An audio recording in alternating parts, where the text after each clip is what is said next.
Olá, para quem está vendo esse vídeo, vamos fazer a parte 4 das reflexões sobre o livro Pálido Ponto Azul, do Carl Sagan. E a nossa viagem, estamos chegando em Vênus, né? Busca pela vida em Vênus. O que vamos encontrar lá? Muito bem. A atmosfera de Vênus é 90 vezes mais espessa do que a atmosfera da Terra. Uma dificuldade, né? Uma dificuldade para que a sonda enviasse sinais, né? Que enviasse sinal de radar, e muito difícil de captar e penetrar. Então, o que foi feito então? Esses sinais que eram enviados e esses sinais voltavam para a sonda, se fez um mapeamento da superfície de Vênus. Então, quando o sinal ele demorava menos, então havia uma montanha, e quando ele demorava mais para voltar, era um vale. Então, dessa forma, se fez um mapa, né?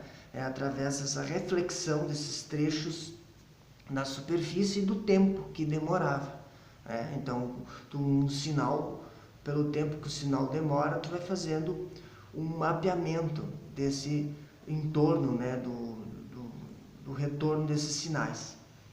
E muito brilhante Vênus, né? Vênus é muito brilhante por isso que esses sinais demoravam para chegar, e é difícil de ver alguma coisa, né? O enxofre faz parte dessa atmosfera. Observa-se uma alta temperatura, observa-se uma temperatura de 470 graus Celsius, imagina. 100 graus é a temperatura que a água ferve, e 0 é do gelo. Então, em Vênus, logicamente, não há água líquida, né? Porque tem uma atmosfera sufocante de 470 graus Celsius. Então, todos os corpos emitem radiação, todos. Nosso corpo também. Cerca de 36 graus, né, emite radiações. Todos os corpos, a menos que esteja no zero absoluto. O zero absoluto, que é menos 273 graus Celsius, é uma temperatura que até hoje não foi observada no universo. Então, é uma temperatura, é um limite inferior de temperatura teórica. Mas todos os corpos que existem emitem radiação, e a partir dessa emissão dessa radiação, todos emitem, né? A luz visível emite uma faixa, mas a radiação de temperatura é por infravermelho. Então, é possível determinar muito mais variedades, planetas e objetos no universo a partir da radiação infravermelho. Então, a atmosfera de Vênus ela é constituída de dióxido de carbono. É um efeito estufa tremendo, né? Muito grande e muito difícil de se ter vida, né? A radiação ultravioleta passa com muita facilidade por causa desse CO2 em alta concentração. É muito quente. Depois nós vamos para o capítulo 12, que fala um pouquinho sobre os solos que se fundem, né? Os vulcões, né? Existe um vulcão, o maior vulcão do sistema solar, que está lá em Marte, é o Monte Olimpo. Em Marte é o maior vulcão que existe. E esses vulcões, eles expelem rocha líquida a mais de 1000 graus. São movimentos de placas tectônicas que existem no interior da Terra. Ao se movimentar, então, libera essa lava, esse magma. Esse magma ele tem parte de ferro, né? Essa parte de ferro se solidifica, né? Então, tem a parte de magma, e o ferro vai se colocar lá no fundo, né? É o que aconteceu com a Terra. A Terra tem um núcleo de ferro e níquel, porque o ferro se concentrou no centro, né? Ficou mais densos, mais pesados, e a ação da gravidade puxa eles para o centro. Então, por isso que no centro fica um núcleo de ferro denso na Terra, mas em volta existe magma, né? A milhares de graus centígrados, que denunciam a história do planeta. Bilhões de anos deve-se ter para se formar esse magma, né? A Terra também tem vulcões, e em muitos planetas é muito comum ter vulcões, se eles forem ativos, né? E através de bilhões de anos que vai se formar. Então, a ideia de alguns dias pela formação não dá para se ter. Então, só pelo vulcão você tem, né? Então, ele sai o magma e chega na superfície, resfria, se solidifica e vai moldando as superfícies, moldando as montanhas, né? Desses vulcões, né? Existem muitos impactos ali entre essas placas tectônicas e que geram, não dá para prever isso com exatidão, porque às vezes aqui na Terra existem, no Brasil não tem vulcões, né? Mas em outros locais do mundo existem os vulcões que são ativos e que existe um protocolo de segurança para dizer que eles estão entrando em erupção, né? E uma distância segura para poder ficar, né? Para não ter problema de arrasar com as civilizações que ali perto possam morar, né? No capítulo 13 se fala do Apollo 11, né? Apollo 11, em 1960, Neil Armstrong e Buzz Aldrin pisam na Lua, né? Marcando, né? Cada pegada ali marcou a história da evolução humana, marca a espécie humana, né?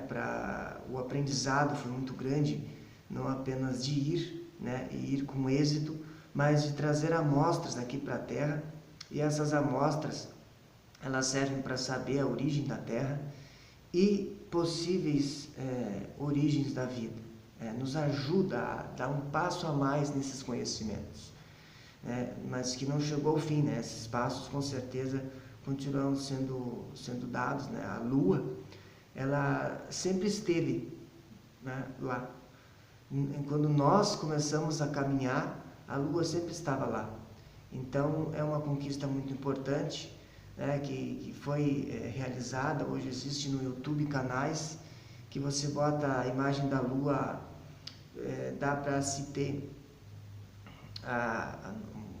via satélite ali a comprovação das sondas que elas andaram, o caminho, e como lá não tem atmosfera, né, então as pegadas lá, o caminho que fez as sondas para andar lá, a bandeira, então elas permanecem lá porque não há muito atrito, então para apagar aquelas pegadas, né?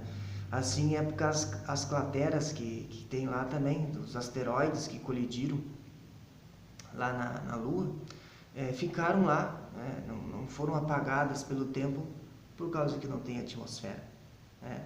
Então sempre foi muito importante trazer essas informações para estudar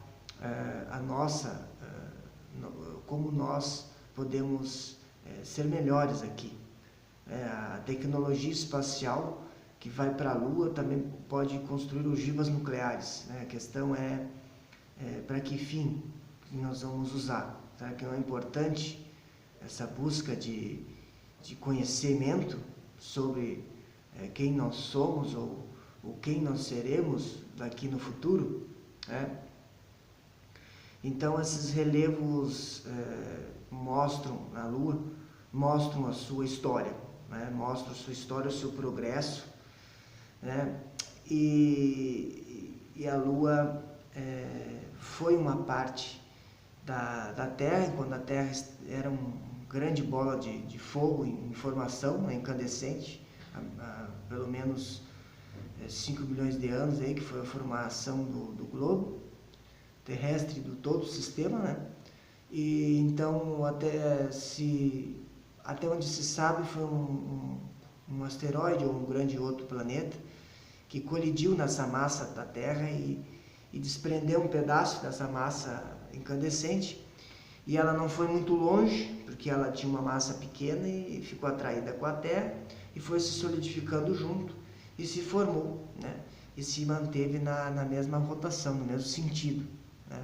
Então, é uma explicação que nós temos hoje, também graças a essa expedição de 1969, a caminhada à Lua. É muito interessante, né? Então, a descoberta de uma pequena bactéria já revolucionaria a compreensão da vida, né, dos seres vivos. A exploração dos mundos gera uma necessidade de proteger o nosso, né? Como que fica? Fica mais evidente a necessidade de proteger o nosso mundo, né? O nosso clima. O que está acontecendo com o nosso clima, né? A ameaça das tecnologias, como usar a tecnologia, e da destruição da camada de ozônio, a queima de combustíveis fósseis, o aquecimento global, então o efeito estufa, os incidentes nucleares. Então tudo isso são preocupações que se incitam através do que a gente estuda em outros mundos, né? O CFCs, o cloro, o flúor em Vênus, por exemplo, foi fruto de pesquisa de cientistas, né, que o cloro, ao se misturar na atmosfera, destrói a camada de ozônio lá em Vênus, né? Que o ozônio é tipo um filtro, né, que existe na atmosfera. Ele faz uma proteção contra esses raios mais nocivos.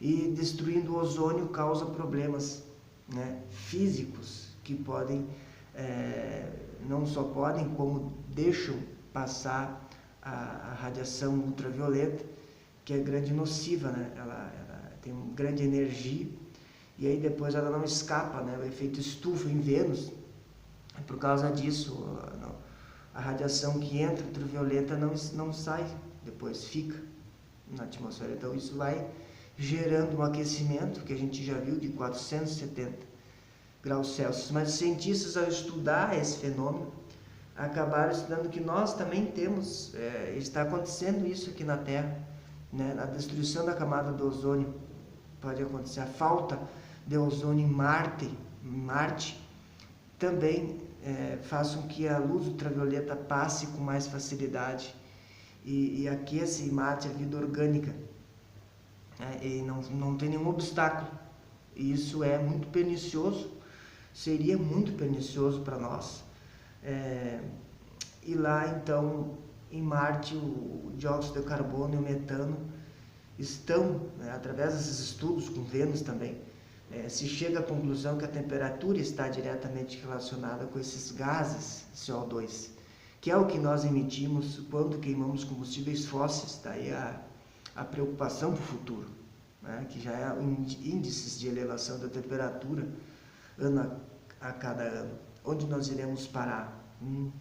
Imagina uma temperatura, nem precisa ser próxima às temperaturas sufocantes de Vênus, mas uns 50% já seria bastante danoso para todos nós.